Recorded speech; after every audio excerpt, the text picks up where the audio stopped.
رسوله الكريم اعوذ بالله من الشيطان الرجيم بسم الله الرحمن الرحيم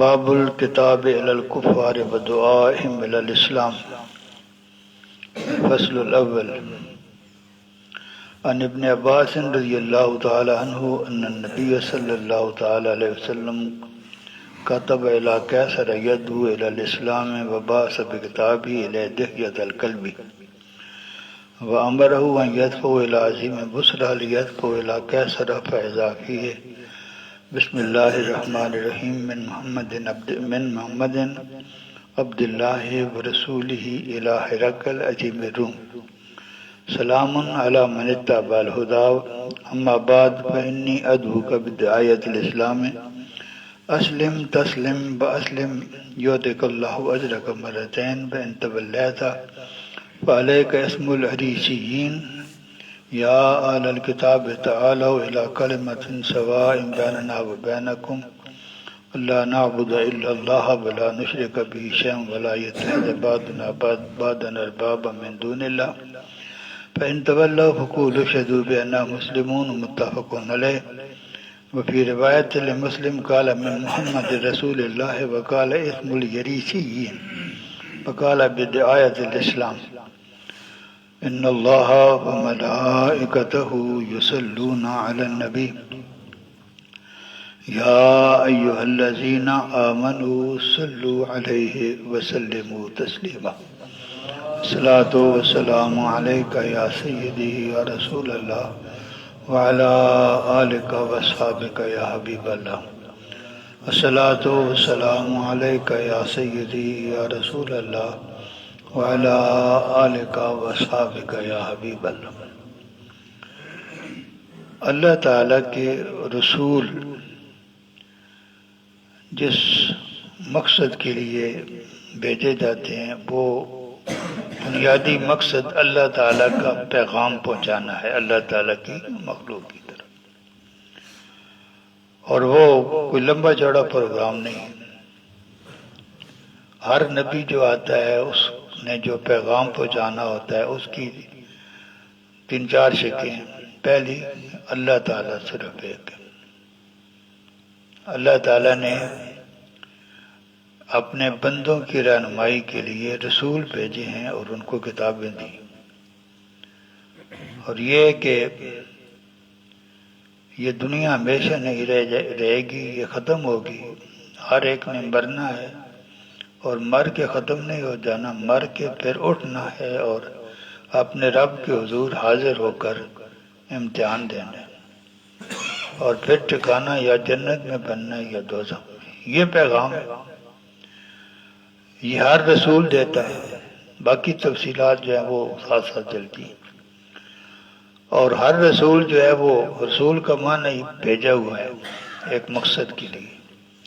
حضور سر عالم صلی اللہ علیہ وسلم کی حیات طیبہ اگر آپ دیکھیں تو حضور سر عالم صلی اللہ تعالی علیہ وسلم کبھی تو کوہ صفا کی چوٹی پہ کھڑے ہو کر لوگوں کو دعوت دیتے ہیں۔ جب لوگ اکٹھے ہوتے ہیں ان کو کہتے ہیں لوگوں میں اللہ تعالیٰ کی طرف سے تمہیں یہ پیغام دینے کے لیے آیا ہوں کہ صرف ایک اللہ کی عبادت کرو۔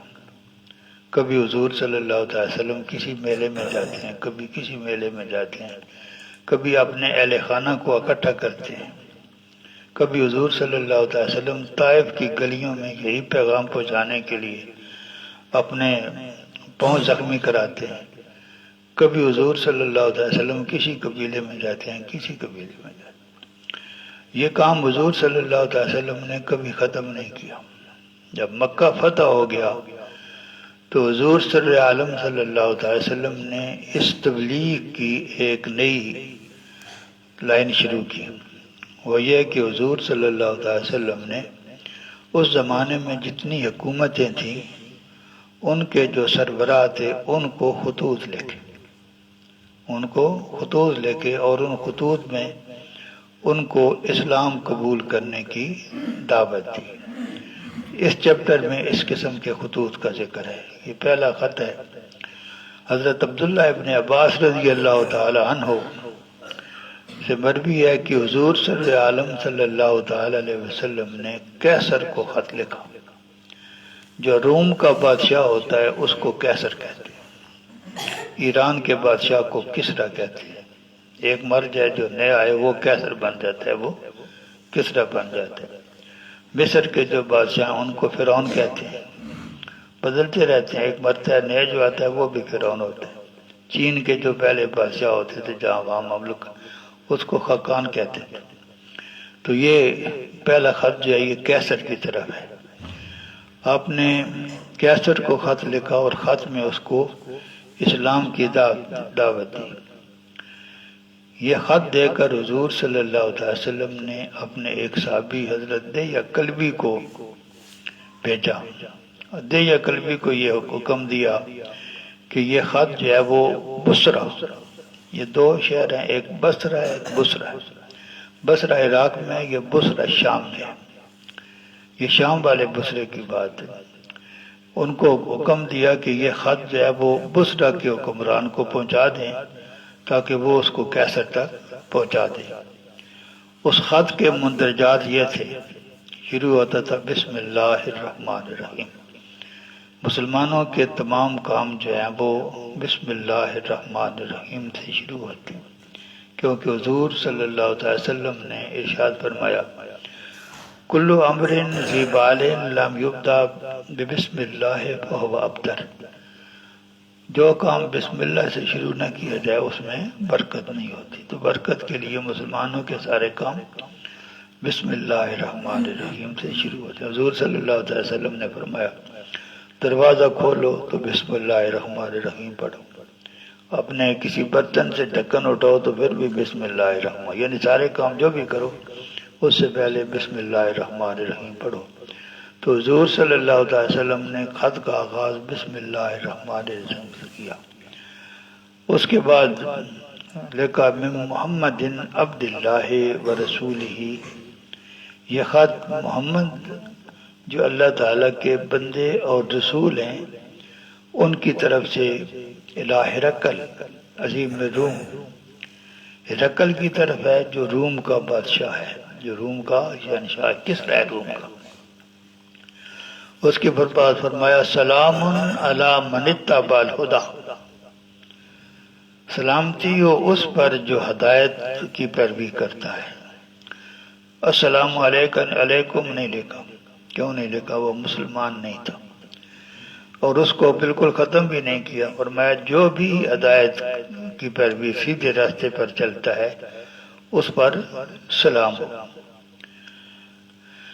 اما بعد، یہ عربوں کا روایت ہے کہ جب کوئی کام کرنے لگتے ہیں، کوئی خطبہ دینے لگتے ہیں، کوئی خط لکھنے لگتے ہیں، پہلے اللہ تعالیٰ کی حمد و ثنا کرتے ہیں اور اس کے بعد مدعا بیان کرنے سے پہلے اما بعد، یعنی اللہ تعالیٰ کی حمد و ثنا کے بعد یہ ذکر ہے. تو میں تمہیں اسلام کی دعوت دیتا ہوں. انی ادعو کا بدایت الاسلام، میں تمہیں اسلام کی دعوت دیتا ہوں. اسلم تسلم، اسلام قبول کر لے بچ جائے گا. آغاز کے ساتھ ہے اسلم تسلم، اسلام قبول کر لے بچ جائے گا. اور اللہ تبارک و تعالی اب اسلم یؤتک اللہ اجرک مرتین، اسلام قبول کر لے، اگر ایسا کرے گا تو اللہ تعالیٰ تجھے دوہرا اجر عطا فرمائے گا. کیونکہ وہ بادشاہ ہے، بادشاہ ایمان لائے گا تو رعایا بھی ایمان لائے گی، تو اس کو دوسروں کے خود بھی ایمان لائے گا اور دوسروں کے ایمان لانے کا سبب بھی بنے گا وہ، اس لیے اللہ تعالیٰ اس کو دوہرا اجر عطا فرمائے گا. اور اگر تو اسلام قبول نہیں کرے گا، اس حکم پر عمل نہیں کرے گا، تو تیرے جو یہ ریسین کا لفظ جو ہے اس کے مختلف معنی لوگوں نے بیان کیا، لیکن زیادہ جس پہ اجتماع ہے لوگوں کا وہ یہ ہے کہ جو تمہارے رائے کے جو چھوٹی سطح کے لوگ ہیں، جو وہی کچھ کرتے ہیں جو تو کہے گا یا تو کرے گا اسی کو وہ فالو کرتے ہیں، ان کا گناہ بھی تیرے ذمہ ہوگا. تیرا اپنا تو ہوگا لیکن ان کا گناہ بھی تیرے ذمہ ہوگا۔ اور اس کے بعد حضور صلی اللہ علیہ وسلم نے قرآن حکیم کی تلاوت کی۔ وہ اہل کتاب تھے نا، اہل کتاب کو دعوت دیتے ہوئے اللہ تعالیٰ فرماتے ہیں اے اہل کتاب آ جاؤ اس بات کی طرف جو ہمارے اور تمہارے درمیان مشترک ہے۔ مسلمانوں اور اہل کتاب کے درمیان بہت ساری باتیں مشترک ہیں، وہ بھی خدا کو مانتے ہیں، ہم بھی خدا کو مانتے ہیں، وہ بھی اس بات کو مانتے ہیں کہ اللہ تعالیٰ نے رسول بھیجے، ہم بھی مانتے ہیں، وہ بھی مانتے ہیں کہ اللہ تعالیٰ نے کتابیں بھیجی ہیں، ہم بھی مانتے ہیں کتابوں کو۔ تو جو باتیں ہمارے اور تمہارے درمیان مشترک ہیں ان پر ہم جمع ہو جائیں، اور وہ کیا ہیں؟ اللہ نشرک باللہ شیئا، کہ ہم کسی چیز کو اللہ تعالیٰ کا شریک نہیں بنائیں گے، اور ایک دوسرے کو اپنا خدا نہیں مانیں گے، اللہ تعالیٰ کو چھوڑ کر صرف اللہ تعالیٰ کو۔ یہ بنیادی بات ہے، اس پر ہم اکٹھے ہو جائیں۔ اور اگر وہ اس بات پر قائل نہیں ہوتے، آپ کے ساتھ تعاون نہیں کرتے، تو اعلان کر دو فَقُولُوا اشْهَدُوا بِأَنَّا مُسْلِمُونَ، گواہ رہنا کہ ہم مسلمان ہیں، ہم اللہ تبارک و تعالیٰ کے سامنے سر جھکائے ہوئے ہیں۔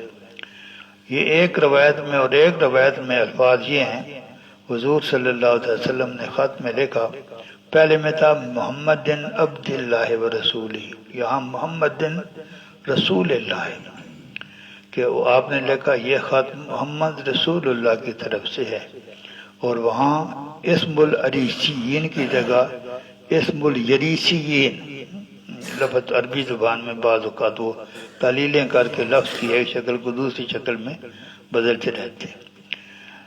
اور ساتھ یہ اس میں تھا بدایت الاسلام، یہاں بدایت الاسلام میں معنی ہوئی ہے، اس میں معنی میں تبدیلی نہیں ہوتی، الفاظ کی تبدیلی ہوتی ہے۔ تو یہ وہ خط ہے جو حضور صلی اللہ علیہ وسلم نے کیسر روم ہرقل کو لکھا تھا، اس کے بارے میں اور بھی باتیں آئیں گی۔ وآخر دعوانا ان الحمد للہ رب العالمین۔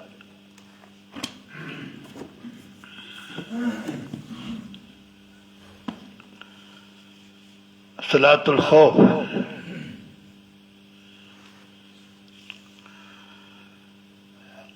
جب دشمن کے ساتھ آدمی جنگ لڑ رہا ہو، یا کبھی کوئی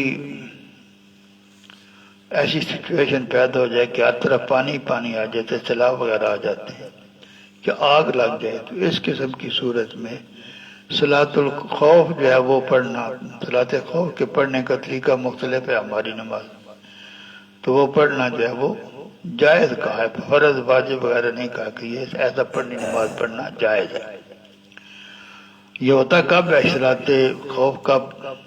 حضور صلی اللہ علیہ وسلم جب موجود تھے تو جب نماز کا وقت آتا تو یہ ممکن نہیں تھا کہ دو گروہ بنائے جائیں، ایک ہی جو ہے وہ امامت حضور صلی اللہ علیہ وسلم کریں اور دوسرے کی کوئی دوسرا صحابی کرے، یہ تو ممکن نہیں تھا۔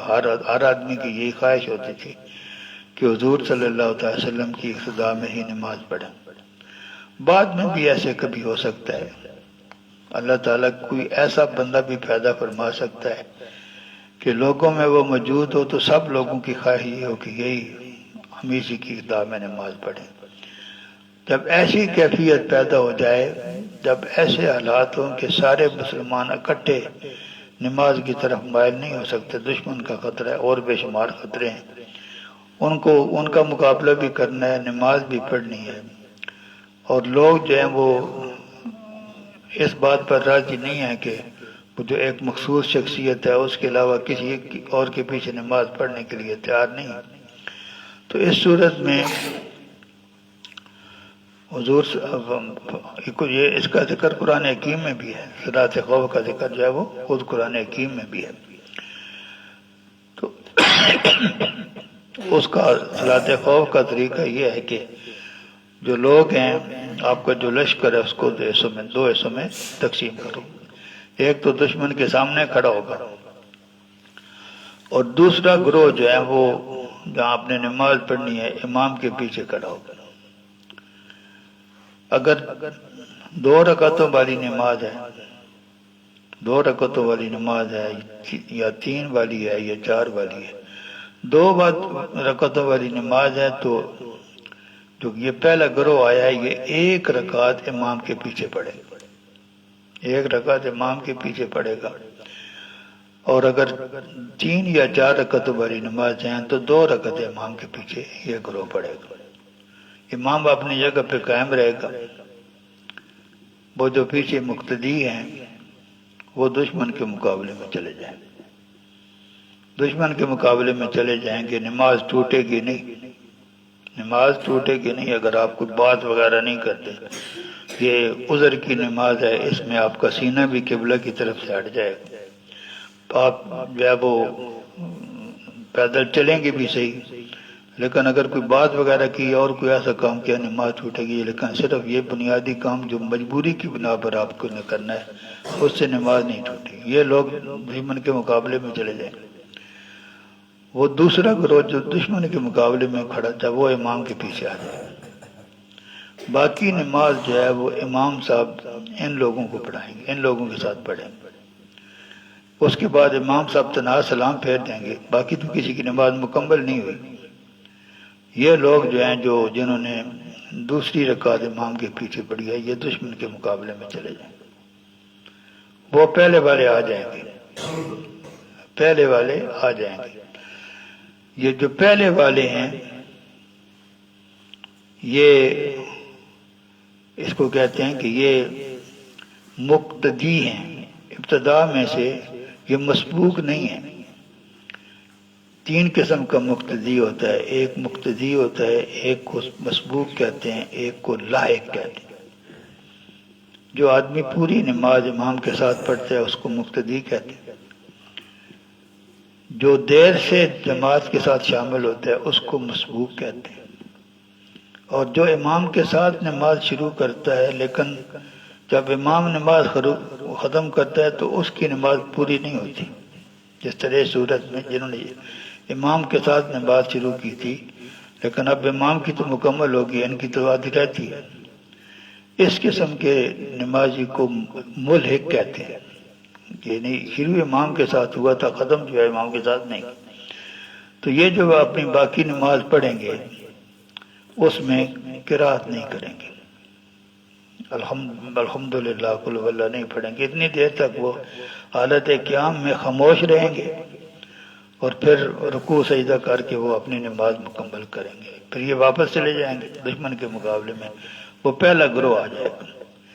یہ مسبوق ہیں، انہوں نے پہلی رکعت امام کے ساتھ نہیں پڑھی تھی، یہ پھر اپنی جو باقی نماز ہے یہ مکمل کریں گے، اور ان کو جو ہے وہ قرات کرنی پڑے گی، ان کو حالت قیام میں قرآن بھی پڑھنا پڑے گا اور ان کو یعنی سورہ فاتحہ بھی پڑھنی پڑے گی بعد والا، پھر یہ اپنی جو ہے وہ نماز مکمل کر کے سارے دشمن کے مقابلے میں اکٹھے ہو جائیں گے۔ یہ صلاۃ خوف ہے۔ حدیث پاک میں اس کی مختلف شکلیں لکھی ہوئی ہیں لیکن زیادہ جو ہے وہ فقہ کی کتابوں میں یہی شکل جو میں نے بیان کیا یہی لکھی ہوتی ہے، اس کو صلاۃ خوف کہتے ہیں۔